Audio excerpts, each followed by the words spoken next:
Now, all of my GarageBand demos that I've done for the last sort of 15 months or so, please do look at my channel. There's loads and loads of content about GarageBand, how to use it, and little tricks and things.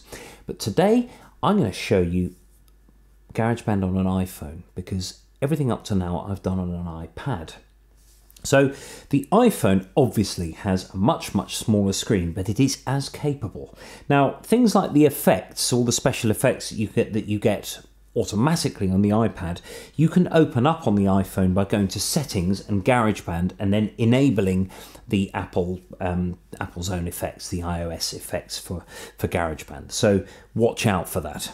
So I'm going to go onto GarageBand now and then click a new song. And then I'm going to find my drums. I'm going to start with drums. There we go. So I'm recording the first 4 bars of the chorus of No Woman, No Cry. So that requires a reggae beat, which you can't really get from the smart drums so easily. You get it from just hitting the acoustic drum sounds. So that's what I'm going to do for you now. So any other techniques about programming you can see on the iPad demos, but the same does apply to the phone. So the first thing to be aware of is that the working space is different to an iPad. The menus are in slightly different places, so you've got to get used to that. Before I start, I'm going to click this little wheel at the top here, the little cog wheel that's just off the screen, but now on it. There we go. I'm going to go Song Settings. So I want C major for my tune, because it's No Woman, No Cry. That's fine, there's C major. My tempo though of 110 is too fast. I want 85. You can also get the tempo by tapping this bar. No woman, no cry. So I'm pretty close to my 85 anyway, but anyway, click done when you're finished. And now I've got my drum kit. So all of the sounds here, you just tap them with your finger and it just plays your sounds.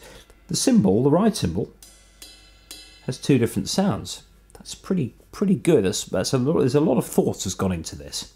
So I'm going to put down a rhythm and then we'll see how we go. So the record button at the top will give you a 4 beat counting, which will draw 1, 2, 3, 4 across your screen.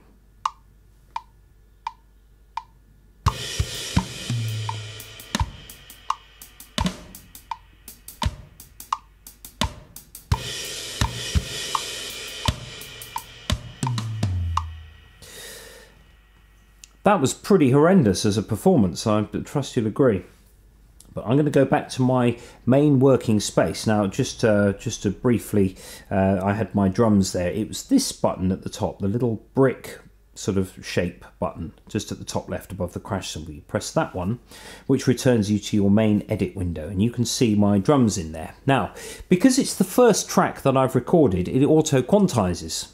So actually the timing won't be too bad. But there was an awful lot of sounds at the front that I didn't want. So I'm going to double click on that, revealing this sort of panel of settings. So I'm going to go Edit. No, it's done this one before, once before. There we go. Okay. If it doesn't work, just press it again.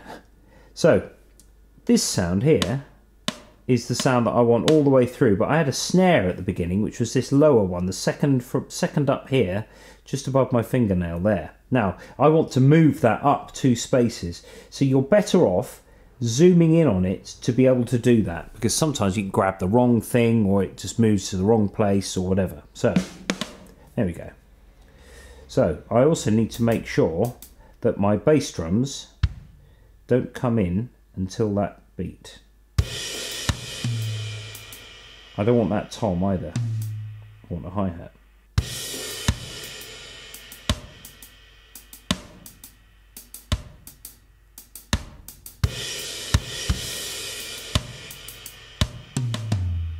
Yeah, that'll do me just fine. Okay. Next up, I'm going to put the bass down. Now, for those of you who don't play the bass, and actually what I'll do is I'll tailor this to just knowing your chords, what chords you need, rather than the fretboard, which you can have. You can do that, but actually it's a bit better to have it as a smart bass. So in order to get back from this, if you've opened up the wrong instrument accidentally, just go to Instruments and it'll return you to that window to get the smart bass. This can be slightly confusing with the iPhone. You can sort of find yourself wandering off the menus a little bit. But I'm going to go to smart bass. Now this time I know what the chord sequence is. It's C, G, A minor, F, C, F and C. There we go. So C, G, A minor, F, C, F, E, D, C. Now there's a bit of wandering about here, but it gives you the letters at the top here. So you can have a little practice and make sure that you can get that bass line. Now the other strings here on the bass, if I play a C, that is a bottom C.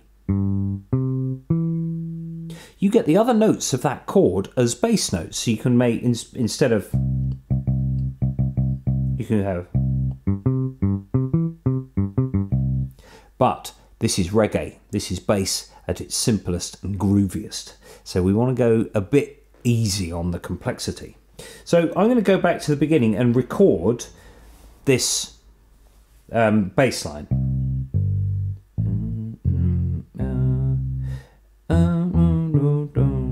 Now, some of it sort of wanders about a bit in terms of its octave. One more, no cry. But that's okay, we'll just go with that for now.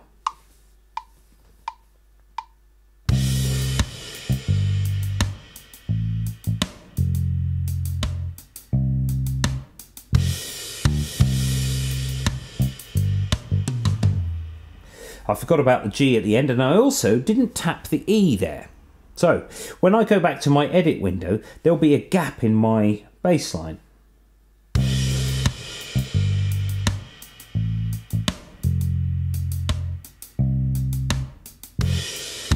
There it is. It's after that F. I need to put a note in. So this little control at the top left, little pencil, allows me to put notes in. So I need an F and then an E. Oh, I accidentally pressed an E flat there. You can either undo that, or you can switch off the pencil and then get the note to be shorter as well. There we go. By just dragging the right hand side of it and also moving it up to its correct note. There we go.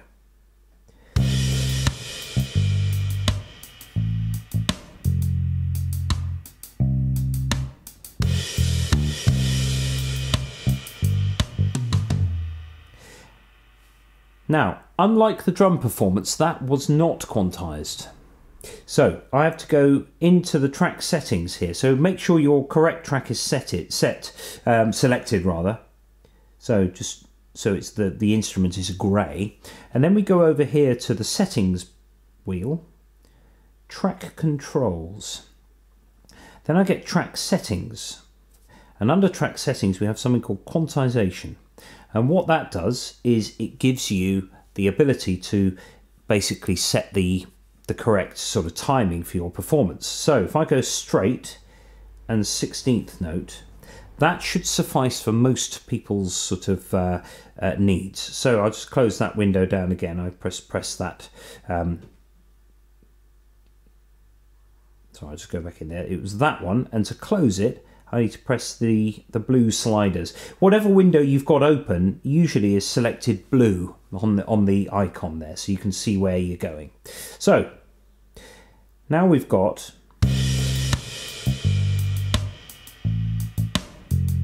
okay, that's in time. Now, while we're here, I'm going to show you that you can easily record an audio track. If you know your bass line that you're going to record, the mic inside here is good enough. So what I'm going to do is I'm going to just dragging this window to the side, I'm going to mute that bass part, but I'm going to add an audio track. So audio recorder, and I'm going to go for voice, but I'm also going to click the top arrow here, and instead of lead vocals down the bottom, I'm going to select fun and clean. Now what that means, ironically, this is under the fun section. This is the most basic sound that you're going to have.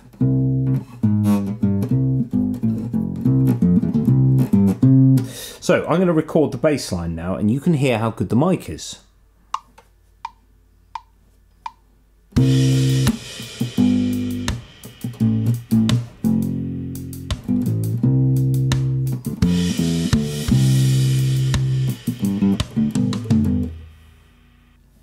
Okay, so that was just using my acoustic bass guitar. It's not plugged into anything at all.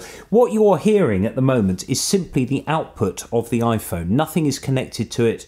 No MIDI, no keyboards, no guitar leads, no nothing. It's just exactly as you would hear if you were putting it through a set of headphones. So now when I go back to my edit window, you can see that my audio track is blue. There we go, there it is. So I'm going to play back and we'll see how that sounds.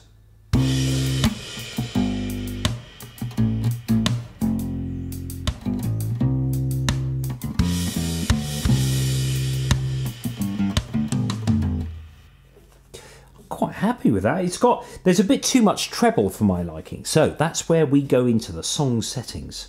So if I reveal track settings, sorry, not song settings, track controls, we have now a set of controls here where you can change things like your bass and your treble, your reverb and all sorts of things, and a compressor, which is really good. A compressor is like a professional quality effect that you would need to make your mixes sound really tight. So I'm going to just play back from the beginning, and I'm going to tweak the treble and the bass so you can hear the difference.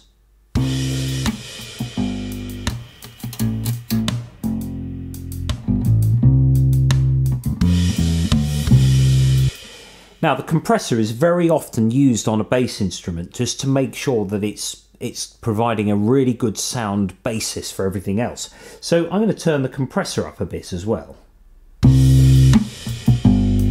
The only trouble being that the track volume often climbs when you use compression, so I'm going to lower the volume maybe and just have a listen to that with the drums.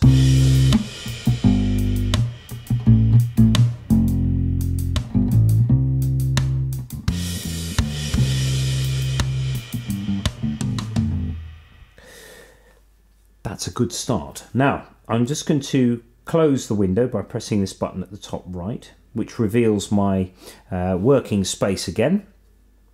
So I'm going to record another instrument. I'm going to record some acoustic guitar with this, but then I'm going to put a keyboard on so that you can see, and also a smart guitar, so that you can see that you can change between things. If you're not happy with the live one, you can always go for one that's built into the phone. I'm going to show you both.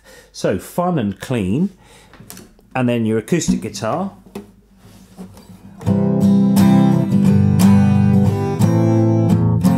Okay, so on the left hand side you get a level meter.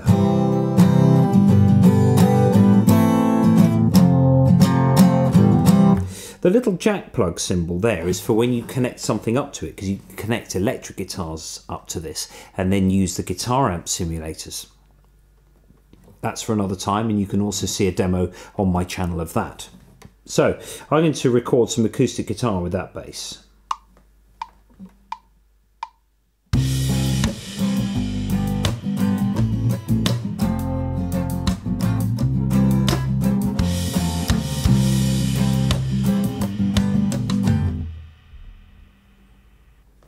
Now, if you're happy with, I nearly pressed stop on my camera, but realised the phone's here. So I'm going to go back to my main working space. There's my acoustic guitar. Now, if you are playing acoustic guitar, record it twice, because you can then do things like panning your...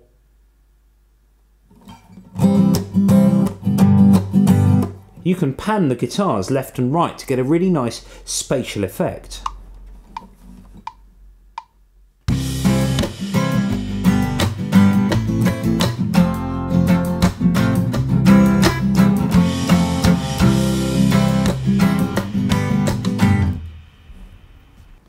Trying to do the same thing every time, the same thing on that second go, does make it a bit tighter, and I think I sort of got away with it there. So now we've got two tracks there. this is where your pan control comes in. So if I, for example, pick the track I've just recorded, I'm going to go to Song Settings. Sorry, I keep saying Song Settings. It's Track Controls. I do beg your pardon. Track Controls. In addition to the track volume, we've got the track pan. Now that sends stuff to the left or the right of your stereo image. So all the way to the left or in the center or all the way to the right. Now, because I'm not sure if these guitars are quite in, I'm going to set it sort of most of the way. Now, when you've got your track controls window open, if you select another track, it will show you the controls for that track, so you don't have to keep going in and out of track controls. So for example, the bass that I recorded, that I showed there, you can see my original settings with the compressor and no treble but lots of bass. So let's see what that sounds like.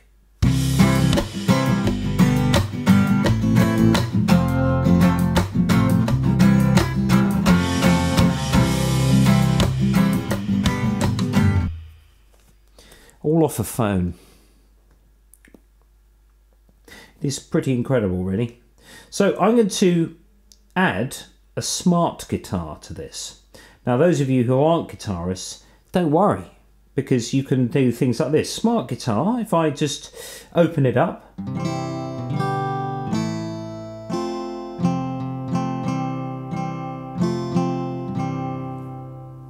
you can do that. You can also make it autoplay. This little button, this little control button here, just next to my fingernail, allows you to set a sort of an autoplay function. And there are 4 settings, but there are 3 settings within each, because if you use 2 fingers or 3 fingers on your chords, you get slightly different variations. There's 12 in all. I want to do 12. Yeah, 12. 3 times 4 is 12. Yes. So,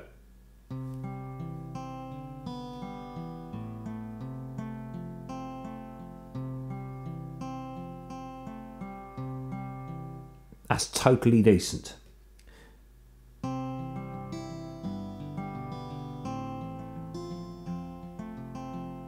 going to use that one. Now, the 2 fingers, 3 fingers thing comes when you go back to your main window. 2 fingers, 3 fingers. And back to 1 finger. The more fingers you add to those chords, the more notes of those chords, the more sort of extra tones you get. Tones meaning notes. Extra extensions and extra chord types. So play with them at your leisure. Now I'm going to record that along with my acoustic guitar.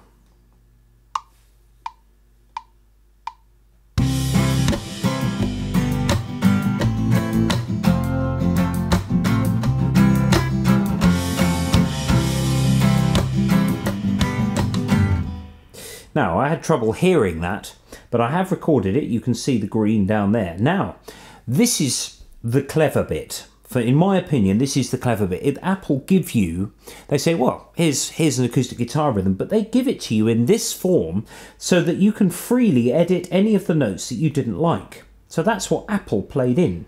That's what the phone played in on that acoustic guitar. So it's fantastic. It doesn't just say, well, there you go, that's it, like it or lump it. It allows you to tweak. So I'm going to just drag this to the left, revealing the volume controls, and I'm going to take these 2 acoustic guitars down, the live ones, and add the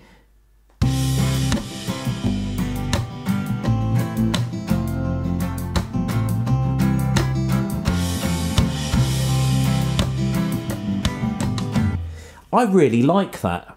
I think that though the acoustic guitars that I played in and the acoustic guitar on this are really working together very well.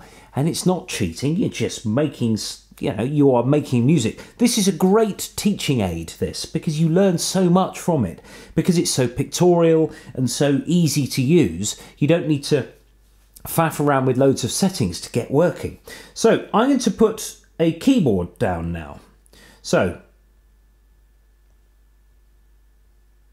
I'm just going to put a single line. So I have a range of choices here. I've got the sampler. That's cool. You can see my channel for that. It's the video that was uploaded before this one.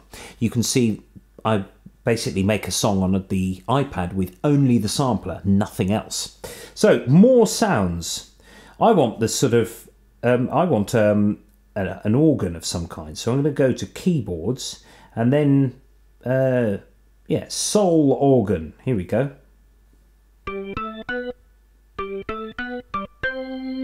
Now, the classic controls that you get on a Hammond organ, you can also get from this. You get all of this sort of capability, and also the individual bars of a Hammond organ. They are very buried in the iPhone one, so you can't really do a huge amount with them while you're playing like you could do on an iPad. But I'm not being fair here, because everything's available. And you can connect little keyboards up to this should you wish to play a bit more with it. So I'm going to I'm just going to tweak a couple of settings here. There you go. That's more, apart from the wrong note, that's more the setting for my No Woman No Cry.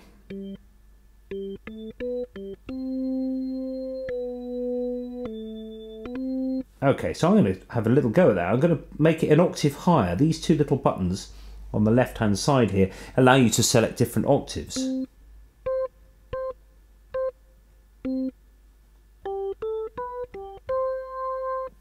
So here we go. I'm going to record that over the top and see how that sounds.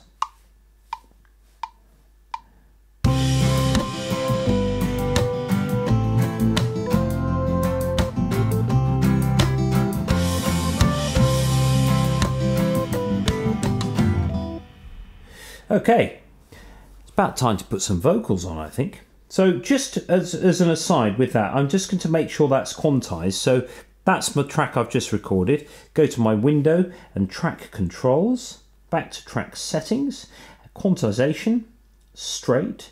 Now, I played nothing faster than 1/8 notes there, so that's all I need to quantize it to. Beware that if you play something and you quantize it to 16ths, there's more scope for a note being put in the wrong place. So the less sort of the lower number that you have on the denominator here, the more coarse it will be, but that might otherwise destroy a sort of fast passage that you play in. So I'm just going to do that. Now I'm going to record the vocals. Now when I record this, when I first do it, you're going to hear the narration mic. This is the mic that you're listening to this presentation on. But when you play it back, it'll be the mic that's in the phone. So I'm just going to go to find my microphone. Voice. Okay. Now I'm still going to go for, instead of lead vocals, I'm going to go fun and clean.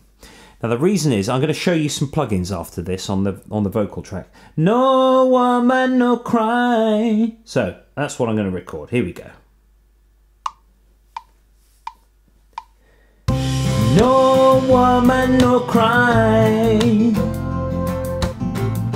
No woman, no cry.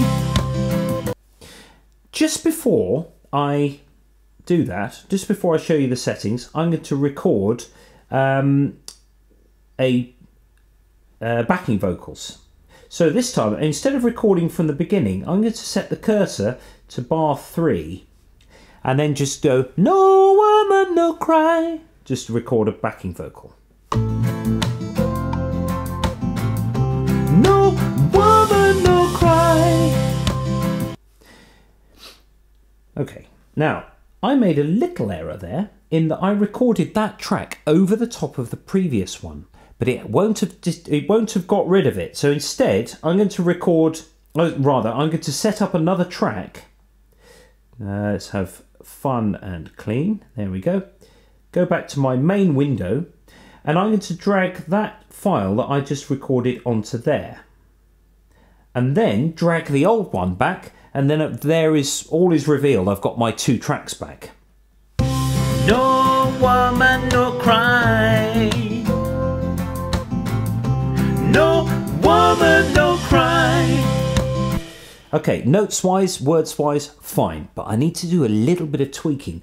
Bear in mind that I'm about 12 inches from the mic of this phone. It's quite loud, but it sounds a little bit tinny. Now, we are dealing with a tiny little microphone buried somewhere in the electronics of this phone, and it's really quite incredible for what it's doing. For the mic itself, it gives you a pretty good result. And that was the same mic that you heard the acoustic bass and the acoustic guitar on. That mic obviously is a mic that's designed for the purpose. So I'm going to go into the lead vocal, and I'm going to go into the track settings, or the track controls. And I'm going to have a little play with some effects now, and what's called the visual EQ. Now, so if I scroll down here, I've got basic controls of compressor, treble and bass. But I'm going to go into the plugins and EQ pane. Now, this reveals a set of controls. Visual EQ is a really good one. So you switch it on with the little power button here, and then click on the icon on the right, you get some fine control of your equalization. No woman, no cry. No woman, no cry. Now, I often find with the internal mic that a tiny bit of cut at about 2 kilohertz, you can see the frequency on here, 1900 hertz, a little bit of a cut there, and then a little bit of a boost for your, very top end frequencies is very often a good rule of thumb. Now with the bass, I always tend to cut the very bottom end. That is something that a recording engineer would do in order to that there's no sort of rumbly bass frequencies that would make it hard to mix. So going from the beginning. No woman, no cry. No woman, no cry. Okay, I'm pretty happy with that. Now, we can also put some reverb on here. Now, there is a reverb control at the bottom, master effects.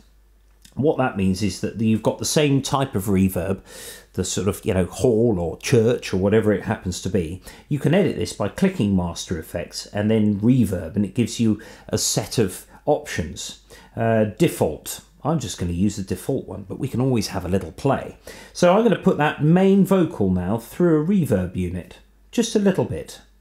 No woman, no cry. No woman, no cry. So the backing vocal is much, much too loud. So I'm just going to go and turn the track volume of that. I just want that to sit underneath my main vocal. No woman, no cry. No woman, no cry. And there we go. You can keep going with this. Now, when I go back to my main window, I've so far recorded 1, 2, 3, 4, 5, 6, 7, 8, 9 things. You can keep adding tracks. It's a maximum of 32 tracks on this, 32 audio tracks or 16 plugins. Now the reason it's half that number is that the plugin is in stereo, so it will take up 2 tracks of its own. But I can keep adding tracks. I can add some strings. Let's have smart strings, for example.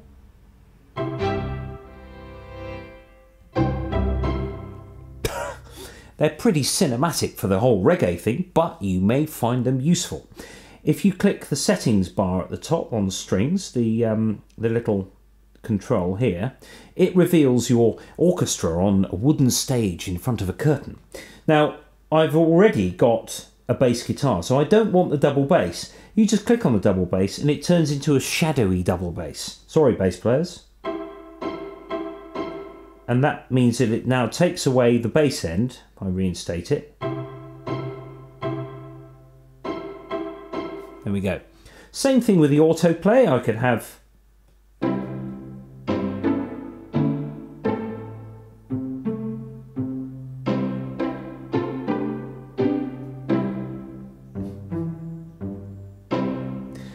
just for a laugh, I'm going to see if that works. No woman, no cry. No woman, no cry. Yeah, not sure. But once again, if you click back to the main window, you can see that it's put the And it's pizzicato as well if you just tap on the strings. If I just go back and show you that. If you tap on the strings, it's pizzicato. Whereas if you bow across,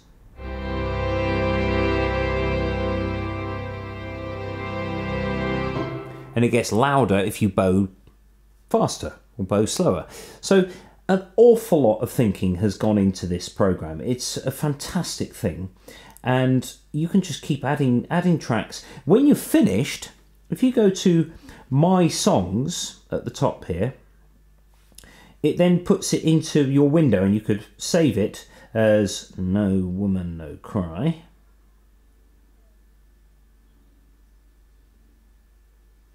There we go.